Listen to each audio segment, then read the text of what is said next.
Hey, this is Frank The Pestgeek. I'm up here in an attic, going to do an attic inspection, and this house is having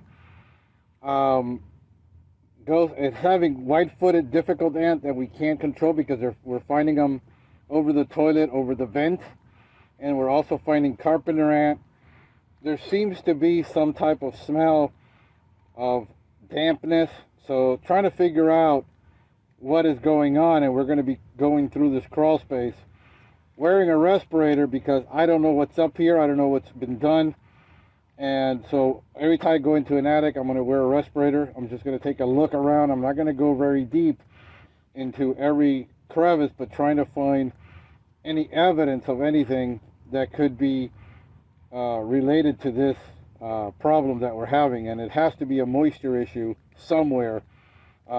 Because we're having two different types of ants that like moisture and they need the moisture to survive. So let's figure this out. So we're over the bathroom where the ant problem is, right over here. And as you can see, there is the extractor. Now, two things could be happening. They're either climbing up to the roof of the house because of the trees and finding their way through and down that where the extractor is, where there's the ceiling fan in the bathroom, to remove the moisture, and they're getting in through there from the roof. The other problem is we found evidence right here of inside the insulation a lot of dead ants.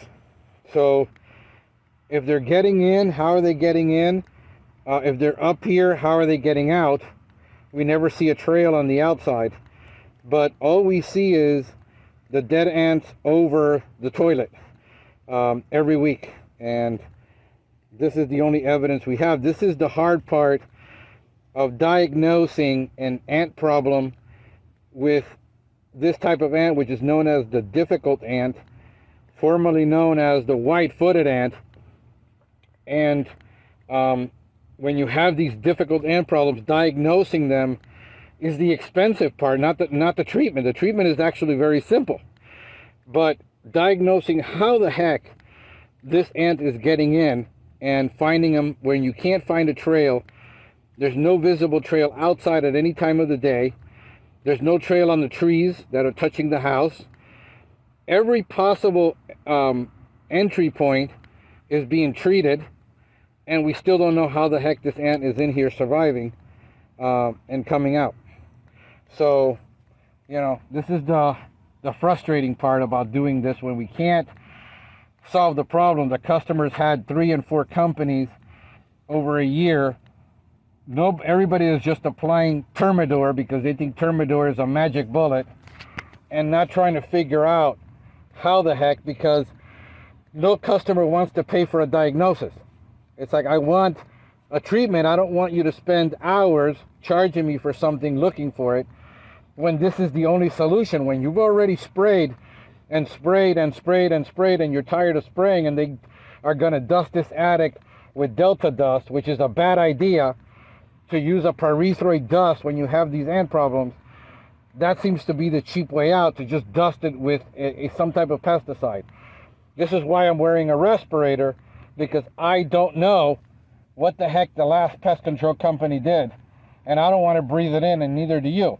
If I'm going to put a dust up here, it's going to be either diatomaceous earth or silica gel dust by itself, nothing with a pesticide.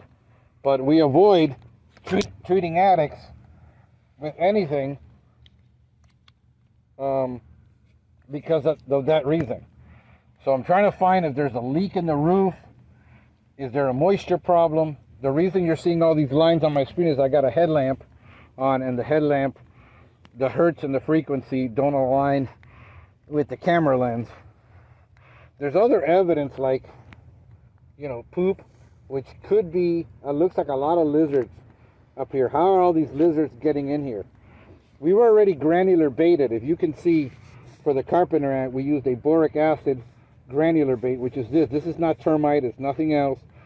It's the boric acid granular bait because it also had a carpenter ant problem, and this will solve it. If you have American roaches this will solve it. I'd rather use a borate bait in an attic that is very, very low toxicity potential versus using something else. Fogging the attic, which is ridiculous. Using a dust, which is not necessary a lot of the time. The ant is alive. Look, I just found a live ant. Let me take off. Hold on a second, I gotta get situated here. But there is a live ant. So there is a colony up here. I'm gonna dust this area. Look how she's removing the body of a dead ant, trying to get it out of the nest. That is customary with a lot of ants. This is how fipronil works, and a lot of these non-repellent products is when they're removing the ant from the attic or from the nest, they will become contaminated with the product that killed the other ant, and it is transferred. And this is a lot of the ways fipronil works, but you have to have a trail outside visible, and with white-footed ant, a fipronil spray application has proven ineffective. There's a resurgence of this ant. In the last 13 years, when I started in the business 15 years ago, this was the #1 call I used to get that nobody could figure out how to control. We figured out how to bait it out of the structure with a liquid bait and not have to dust the attic. The recommendation was to dust the attic at that time. We figured out later we can just use a boric acid bait outside, but we have to find the trail. The difficult part has been we have not seen the trail. We can't find a trail.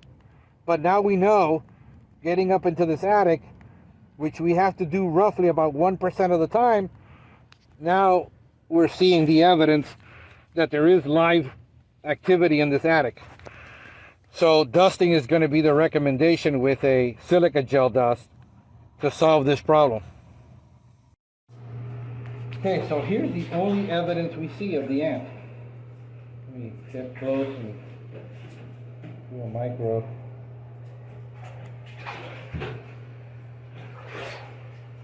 That's it, this is it, on the toilet. On the floor. And if we look up, there's that extractor right there. So we don't know if it's, like I said, that goes straight out to the roof. It vents out straight out through the roof. So the ants are either crawling in through the roof and getting on top and crawling down, or there is an infestation in the attic. And in this case, we found the infestation in the attic.